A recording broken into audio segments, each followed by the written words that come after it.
Yeah,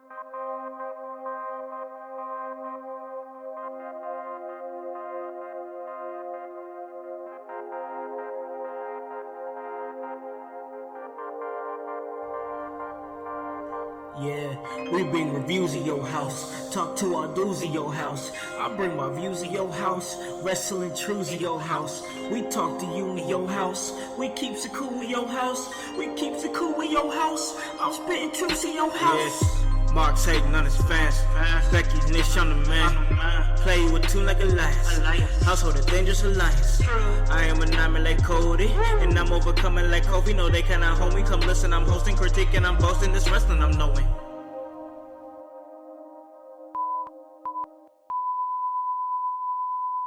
My name is Brian Pillman Jr.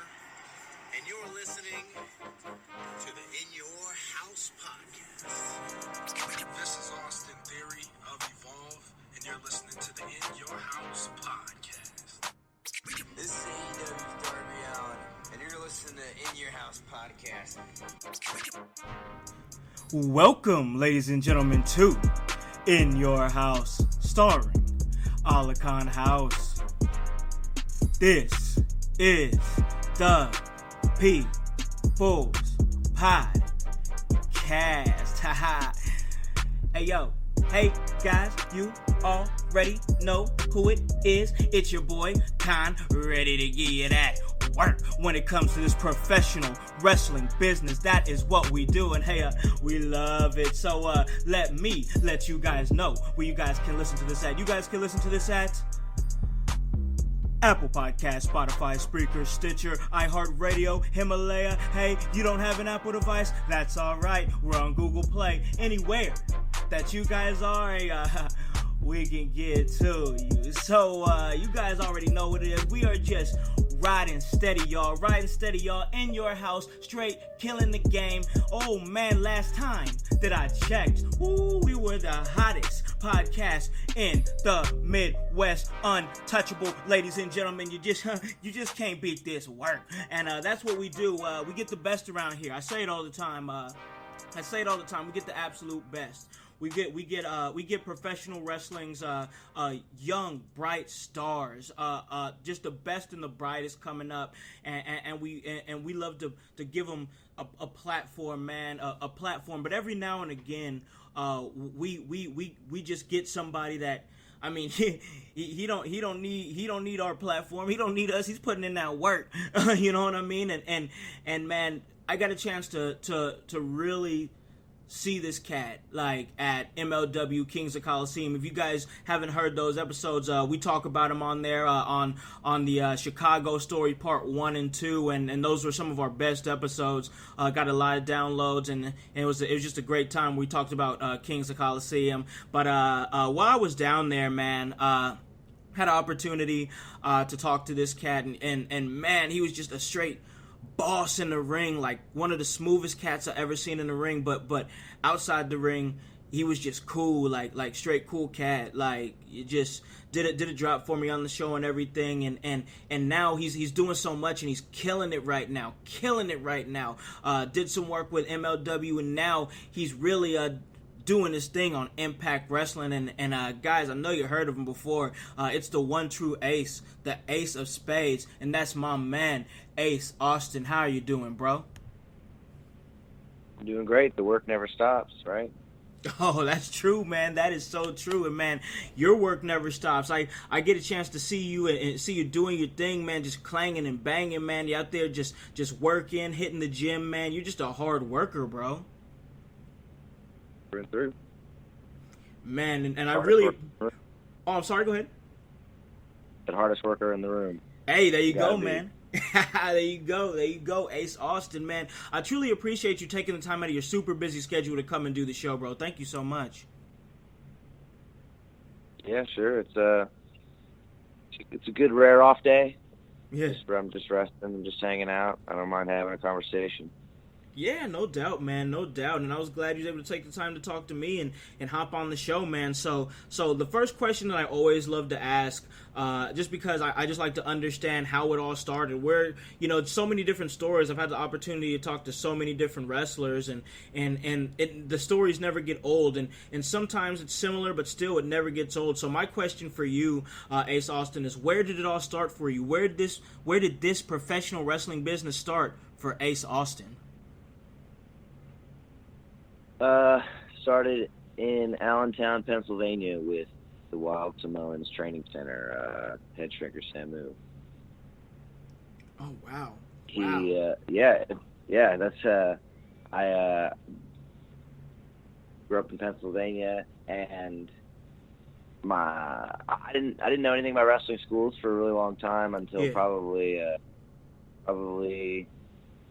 when I was early 16, maybe, or probably around then. Mm-hmm. And I figured out the whole wrestling school thing.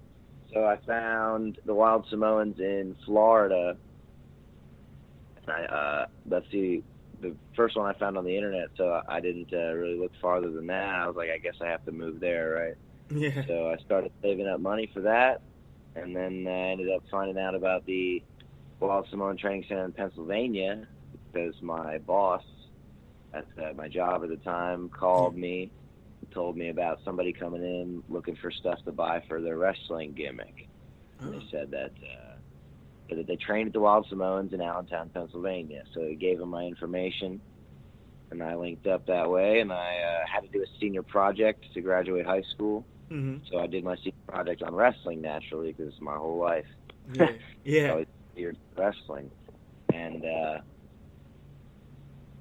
and then I set it up with Samu, the whole graduation project deal, and then I asked him what age they started training. He told me 17 with parental consent, and the event that I was going to come to was on March 1st, 2014, and that was the day after I turned 17.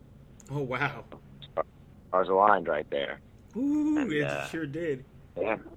I said, I'll see you there. And AFA had come up from Florida to do a seminar that day as well. I got to participate in the seminar as part of my project.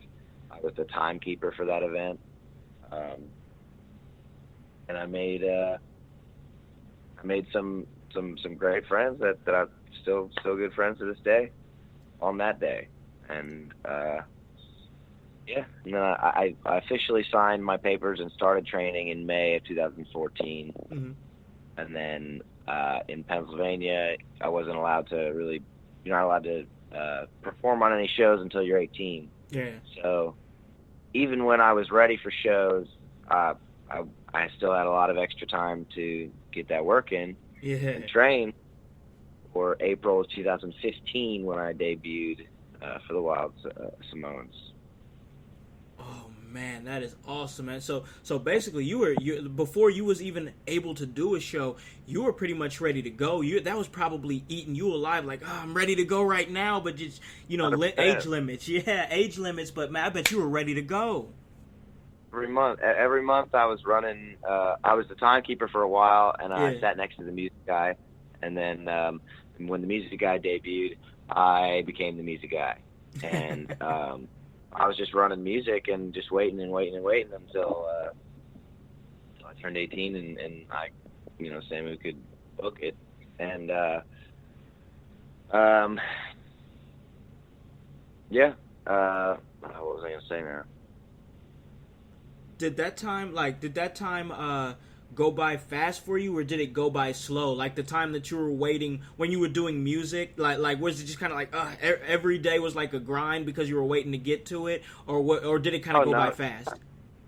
Yeah, I just have the I don't want to, I don't want to sound cheesy or whatever, but I really do have that work mindset. It's like it's just work all the time. And until you get there, so it didn't eat me every day because I was still getting great training sessions in every day, and I was having training matches all the time. Yeah. And yeah, it was just, and that's also, I wanted to be, respectful, obviously. For It's sure, not, for sure. I didn't have any concept of independent wrestling or anything like that until I showed up at the Samoans. Like, I really didn't know much about any of it, because where I was from, wrestling wasn't crazy popular, especially outside of the WWE. Yeah. So, yeah, showing up at the Samoans was just like, in itself, a whole new experience. And then the people that I met through that, especially going to like the CZW dojo, was when I really, really met guys that got out there and did stuff, and it's how I made the relationships and the places that I went, and I learned on the go throughout this whole journey so far. Yeah. Throughout my just a little over 4 years now, I've just learned on the go. I didn't really know before I got here. No doubt, man, no doubt. But you've paved your own way, man, and man, you've come so far. So the next question that I want to ask you, and I'll rewind it a little bit, is when did you become infatuated with wrestling? And I mean before the training. I mean little Ace Austin, man. I mean little Ace. You know what I mean? Like where did this become a thing for you? Where did you get turned on to it? And at what point did you stay? And at what point did you realize I have to do this? My first like real stuck in memory that I have of just like really clicking in my head that this is what I was made for. Yeah. Was I was about 4 years old. Yeah, I was 4 years old. And me and my brother were sharing a room, and it was I think it was my turn to have the remote or whatever that day. So we're flipping through the channels trying to find something to watch, and we came across I believe it was TNT at the time, and saw Shawn Michaels come off the top rope, and it was just like we just kind of stared, and it stayed on that channel, and Yeah. we never missed it after that. Yeah. Yeah. No, man, I know that feeling. I mean, it's just that's kind of how it is with everybody. It's like there's something about it. There's a draw to it. Like there's something that I can't really put my finger on it, but it just has this strange draw that not everybody has. Like in my eyes, like professional wrestling is especially nowadays. And well, it's starting to heat up again now. We're entering another professional wrestling renaissance, but it was very esoteric, you know what I mean? Like, not everybody, like, it was just kind of something that certain people were into, you know what I mean? Yeah, absolutely. It was, I was the guy, like, I was the kid that was into it, and I got, a bunch of my friends into it. There wasn't many outside of the people that I had made the connection through that were really super into it. Man, that's the thing. When you meet somebody that's super passionate about it, like, those people in a strange way, they stick to you, you know what I mean? Like they stick to you. Like a lot of the people that I've known my entire life have been wrestling fans as long as I have, and it's just one of those things where if you realize somebody is another wrestling fan, you know, it's like you have a million things to talk about. So that's what I dig about it, man, and it's always something that's stuck with me. So that's the point. Is that the point where you were like, this is something that I have to do. This is something that I want to like have as my profession? Yeah, you can ask anybody. You could ask literally anybody that I knew or even met growing up, and everybody knew that I was a kid who said he was going to be a wrestler. Yeah. And it was a whole thing, like throughout my school years too, like especially in high school when we had to like take classes that were geared towards whatever we wanted to do once we graduated. So we had to like fill out paperwork and stuff and like write that down, what we wanted to do, and you know, there wasn't anybody else that wrote down professional wrestler on their paper. You know what I'm saying? Yeah. So yeah. That was the whole thing I had to deal with, and trying to make them understand, because obviously that's not something that they're going to have classes geared towards, and it's not something they really understood. But I just told them, you don't have to understand. You just have to trust. Yeah. That's what I'm going to do. You just have to trust that this is what I'm built for, and this is this is where I'm going to go. And man, you're proving that now. You're proving that right now, right this very minute, man, with everything that you've done, as far as you've come. Now, let me ask you this, man. I got a chance to see you in the ring for the first time ever personally at MLW Kings of Coliseum. I've been looking at some footage and stuff like that to see, like, I really wanted to just learn more, especially after that, because I was like, this dude is so dope in the ring. So I want to ask you this, man, like, you're one of the smoothest cats in the ring, like the way that you just maneuver through, like just straight smooth, bro. What do you credit that to? What do you credit to the way that you just maneuver around the ring just effortlessly? You're so light on your feet. When I say that, like, I'm built for wrestling, I mean that I did everything in my. I truly feel like I've done everything throughout my lifetime with wrestling in mind. Yeah. So, like, any hobbies I got into, any sports I did, anything that I practiced or tried was, like, with wrestling in mind. Like, is there going to be a benefit? Yeah. Toward wrestling, you know? And I played some organized sports, you know, in my younger years in school. Sure. But organized sports just weren't really for me. Yeah. Wasn't until I started getting into stuff like skateboarding. Yeah. I did that for like 7 years, pretty heavy before I got into wrestling. Okay. Like 7 years skateboarding all the time with this group of friends that I got into skateboarding with. And it was like day and night. We'd set up lights. We built a half pipe in my friend's backyard. We set up lights. Oh, that's so that dope. we could skate at night on this half pipe in the backyard. Yeah, it was really just all the time. And outside of that, I think around like 13, I found out on television what parkour was. Yeah.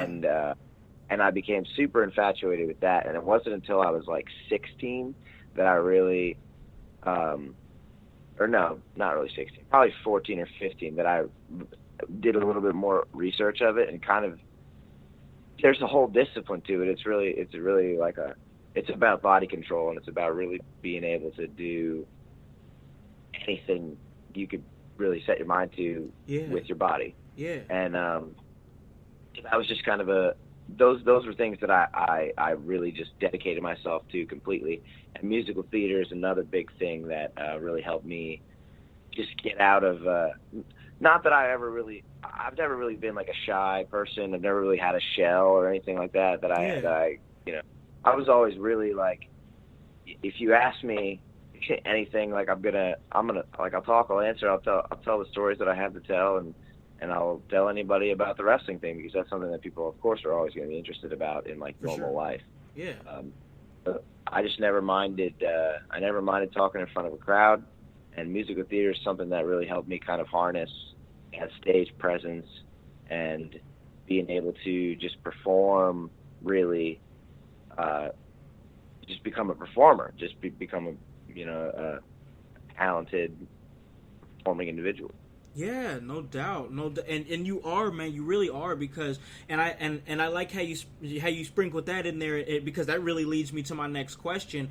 But before that, I definitely could see how parkour is edged into your moveset, your the way that you move in the ring. Like, I could definitely see that. You're so smooth, you're so innovative. Like, it's really awesome. Like, I was so like blown away by some of the stuff that I saw that by some of the things that I saw you do, and I'm just like, man, I want to know more about this cat. So dope. And you were telling me about the musical theater, and that really leads me to my next question is, man, not only are you just incredible in the ring, and I mean that sincerely, your whole, I hate to use the word, I don't mean to disrespect, but your whole gimmick, man, your whole persona that you have, like, I dig that so freaking hard. Like, so many different, like I got so many different vibes and nods. Like, I got some Joker vibes, some Magician vibes, some Gambit vibes. Like, your character, the Ace Austin character. What are some of the things that influenced that character? I've always been infatuated with superheroes. Of course, it's superhero culture is something that's just so. There's a whole like moral code. It just makes you want to be a better person kind of vibe in all these like superhero stories and films, and just like somebody who is larger than life. Maybe, somebody who's like larger than life, but still has to figure out how to live a normal life, and like that was something that I could tie into the idea of being a professional wrestler and a public personality. Yeah. It's just like having this larger than life appearance and still trying to navigate normal life. So that's how I think about it now. That's going into it deeper. Yeah. If you want to look at the surface of Ace Austin, it comes from, I think it was around fourth grade. Me and my best friend at the time, Chad. He's a guy I got into wrestling, and he watched wrestling at home. We talk about it all the time and stuff, and we were going to be tag team partners. Yeah. We were going to be. Anytime I played the video games, I always put the tattoo that I have on my left shoulder. I always put the tattoo on my video game characters. Yeah. For whatever reason, I just really liked the 4 ace card thing. I don't know. It was just something cool when I was a kid. Yeah. And I always, like, in my head, I was like, that's going to be the first tattoo that I get is that. And so I decided, just from looking at that, I was like, yo, Chad, let's be a tag team called the Ace of Spades. And, like, I wanted to be Ace. And we were just, that's where the idea, like, was planted. Yeah. And then as I got older and I was creating my characters in the game, it was like I still wanted to use the Ace thing. And then when I started training and had to think of it, I just used, Ace in my full name. And then after like my first year or so, people told me like, oh, just drop the last name. You don't need it. It's kind of just there for no reason. And I was like, yeah, Ace Austin definitely flows a lot better. It does. I like it. It grew from just that silly like idea based off the tattoo when I was a kid into this whole just wanted to keep that whole like Ace moniker with the card thing, and then later finding out about these superhero ties into the whole card gimmick, and of course just the look and the feel. A whole bunch of things just kind of comprised one idea. No, absolutely, man. I like it because it's like so many different things nuanced in there. You know what I mean? Like I was like, I found myself as we were driving back from Chicago after we saw you at MLW. I found myself like peeling off the layers of the character, still finding layers. I'm like, okay, I saw some Gambit, you know what I mean? I saw some, I saw some Joker. That was dope, you know what I mean? I saw so many different things, and I was like, not only is this dude got a unique character, and it's not like the whole magician thing. It's not cheesy the way you present it. Like, it's still something that I take seriously. Like, okay, this dude is a magician, but he's not playing any games. He's here to win matches. I dig it. Like, you still have this serious vibe to you that people can take seriously, even though you're you know what I mean, doing what you do with the gimmick. It's just a good combination, man. Oh yeah. It wasn't until after I started and like my original color scheme of the purple and blue was just because that's just the color scheme I wanted. Yeah. And the color scheme I liked. And it wasn't until I've been wearing it for a while, and fans would come up to me and say the Gambit vibe. Oh, I like the Gambit thing. I was like, oh, it really is like that. And then when I got the trench coat and the staff, it was just like, everything fell into place when I found those things. I didn't really go looking for those things. Those things kind of just came into my life organically. I just couldn't do that. And that's I just embraced what it was.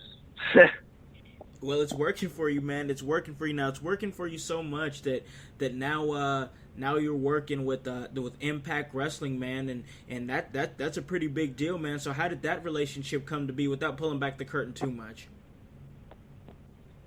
Well, that depends. I mean, I could go as far back as the CZW dojo. That was like my first. Okay, so everything kind of led me here. Yeah. I went from the Samoans, where it was like you come in and the idea is you train just kind of with WWE in mind, and just because of who runs it and the relationships that they have. Yeah. And so it was like that, and then it wasn't some of the guys that also worked for the Samoans. It was kind of like I got my first taste of, hey, I'm going to a show this weekend. If anybody wants to drive me to this show, I'll try to get you booked, sort of thing. Yeah. And I was like, well, okay, like, perfect, yeah. I just debuted, whatever, last month. I'm down to jump in this car, or to offer up my car. I always made sure I had a reliable car. I always tried to be a super responsible person, because I knew what I had to sacrifice and what I had to be able to do to be successful. So I always just made sure I had those things handy. So I do my first road trip, and then it was I did. Let's see how I'm looking at my book here now. Good. I did one company. So I did Samoans, and then I did one company outside Samoans, another company outside the Samoans, and the fourth company that I worked for ever was the CZW Dojo Wars. It was my 10th match. Wow. A 10th match was at CZW Dojo Wars, trying out for a platform that big. Yeah, it was just like, because you got to be a yes man when it comes to those road trips and those opportunities. You always have to be there. Yeah. Take that on. And so I had my 10th match at CZW Dojo Wars, and I made the relationship there, and I kept going back every week after that, and got seen more there, and made some more friends there, and found some more opportunities to jump in cars. And that's how I made my relationship with David Starr. And then I went to the Harley Race Wrestling Camp in 2016 with David Starr out in Missouri. Mm-hmm. That was a week. There were representatives from New Japan, WWE, and iMPACT there for that camp. And Harley Race also was with, of course. And this was my second year in wrestling.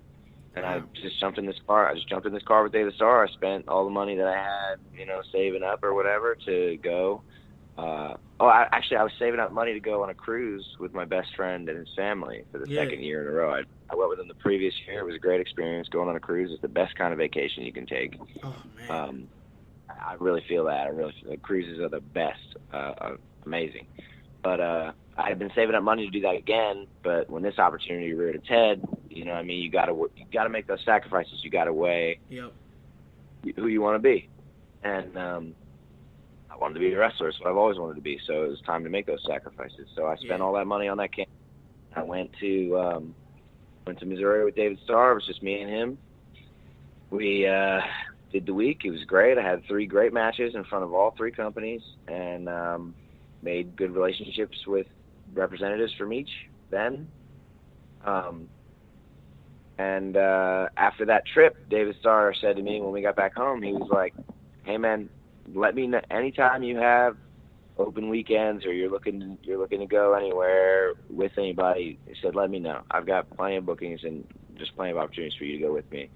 I impressed him that week in a sense of like I was a good traveling partner, and I was willing to work hard.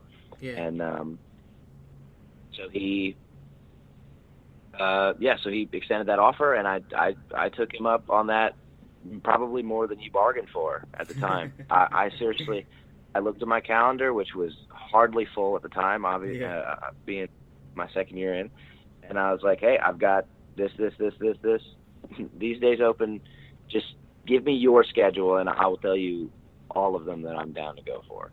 Yeah. And I went everywhere I could with David Starr, and I made relationships with some really big companies that way, and it helped my relationship with CDW and getting farther into that. And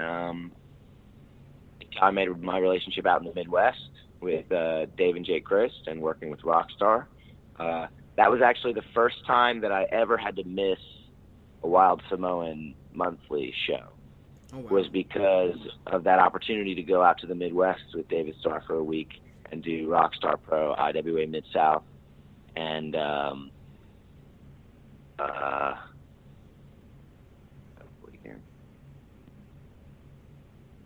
So you I think worked those were the two.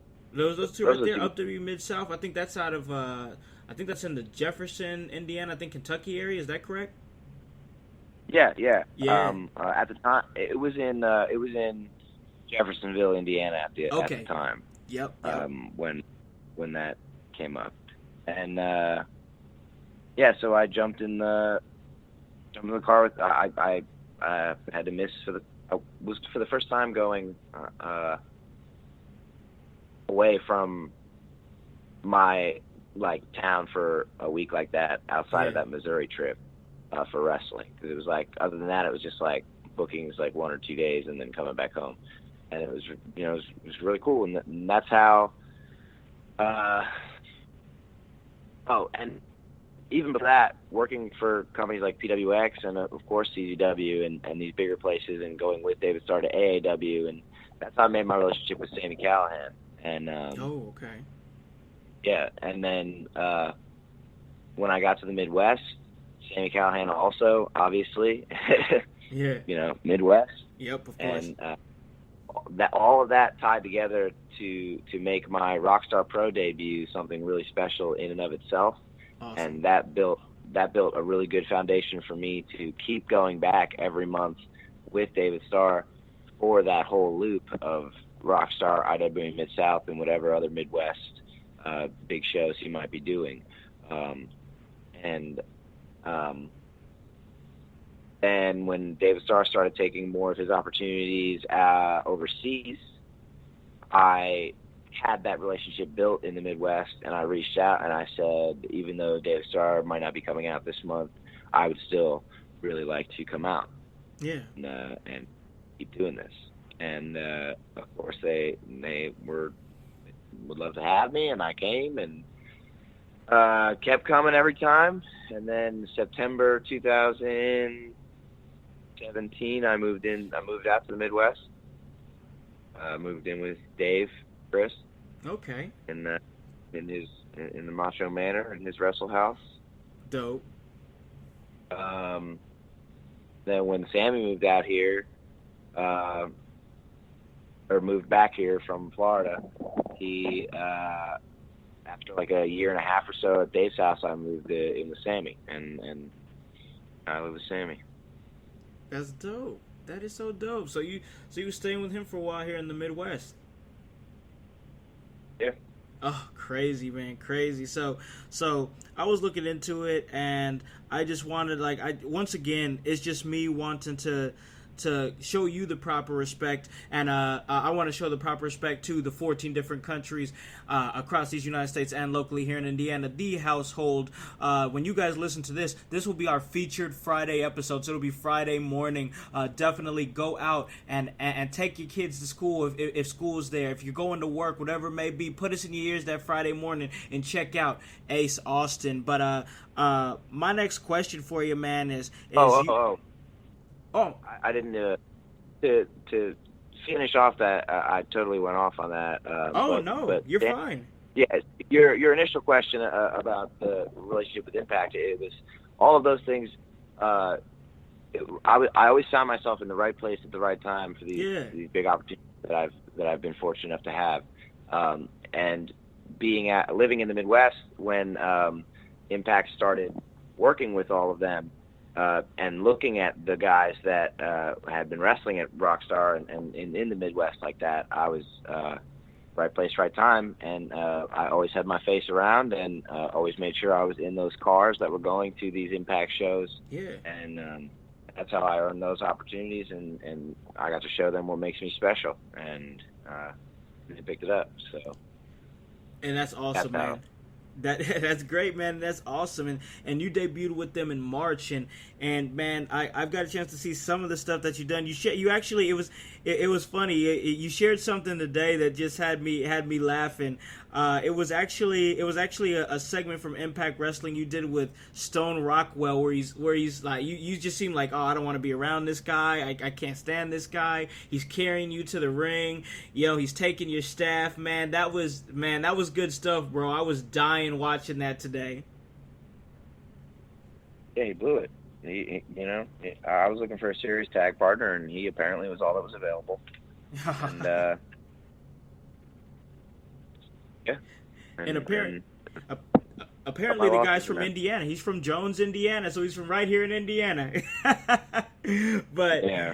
But man, that it's so crazy to me. Now the last question I want to ask you before I go ahead and let you enjoy the rest of your Sunday, man. I know how freaking busy you are, but I have to ask this, and this is a question I like to ask, man. We are in a professional wrestling renaissance where professional wrestling is really about to just jump into the forefront again of pop culture. I feel like, I mean, it's become, indie wrestling has really ramped it up. I mean, you see a whole lot of fans in this generation, in our generation, that are just ready for some wrestling, ready for some indie wrestling more than anything else. You know what I mean? So now from the independents rose a company, of course, AEW.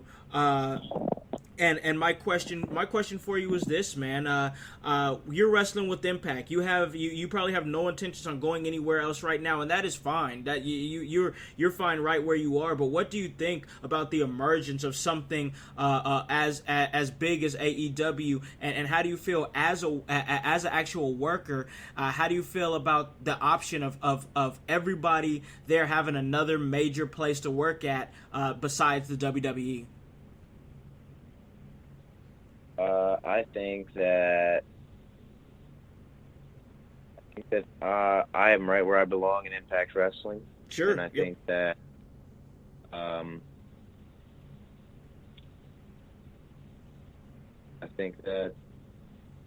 everybody's getting a good platform right now, and it's definitely not a fight. Right. Like so many people on the internet want it to be. Right. It is. Right. We're all doing what we love. Exactly, and at the end of the day, that's what matters, man. That is what matters. Is you're doing what you love. A lot of people, like you said, want to make it into a war, and for me, the way I see it is, it just gives more opportunities. And there's a lot of opportunities in this professional wrestling business, and I think that it's just an awesome opportunity for everybody. All the guys over there in the business that are having more opportunities to work contracted and get that type of work, which is really great. But man, this interview was really great, and I truly appreciate you coming on. Before I say anything else, and before I give you the floor to plug all your bookings and all your social medias and everything, I want to say, Ace Austin, thank you for everything that you do for our entertainment, man. Truly appreciate you and all that you do and putting your body on the line just to entertain us, bro. No problem. It's what I was built for, like I said. Yeah, you said it. You said it, man. But this is your opportunity, man. Ace Austin, the one true ace, the ace of spades. This is your opportunity to plug whatever it is that you want to plug. Plug away, my friend. Okay. Facebook, which is just Ace Austin. Twitter is at @the_Ace_Austin. I should probably simplify that sometime soon, but that's what it is right now. Right. Instagram is the same thing. I have a YouTube channel. I just bought a laptop recently that I'm going to hopefully try and revamp my YouTube channel on. There you go. That's just Ace Austin. You can just look that up as it is. Catch my 500th match this Thursday, MLW. Ooh. Against Austin Aries. Ooh, it's gonna be so dope. Yeah, the big 500. I'm really excited. Oh, and man. What else? Revolver the day after that, Des Moines. That's going to be a unbelievable show. Revolver kills a single time. And watch Impact Wrestling every Friday. Check it out. Impact Wrestling. And guys, this was the one true Ace. This was Ace Austin. Once again, thank you so much for taking the time out of your busy schedule, man, to come and talk to me, man. And man, for goodness sake, get some rest, man, because you totally deserve it after all that you do in this business. I will. All right, man. Thanks a whole lot. Appreciate you, bro. Thank you. Guys, this was another great episode, but that's just what we do here at In Your House. We just get it at work. So let me let you guys know where you guys can listen to this at. You guys can listen to this at Apple Podcast, Spotify, Spreaker, Stitcher, iHeartRadio, Himalaya. Hey, you don't have an Apple device? That's all right. We're on Google Play. Anywhere that you guys are, hey, we can get to you. Check us out. October 5th, Heroes and Legends 13, Fort Wayne, Indiana. We are the official podcast of the entire event, and if you can't make it, but we really hope that you can make it, you can check it out on Fight TV with Chiboy, Khan, and Jason Sate on commentary. Guys, check out OWE, Oriental Wrestling Entertainment, as we are going to be doing OWE Weekly to highlight their tournaments coming up in September in the UK. Guys, get a freaking shirt. What are you doing? www.prowrestlingtees.com/inyourhouse. Guys, I tell you this all the time. Hop on this bandwagon. Get on. Or get gone. Because the household, well, we going strong. You guys have a great day and a great rest of your week. Peace.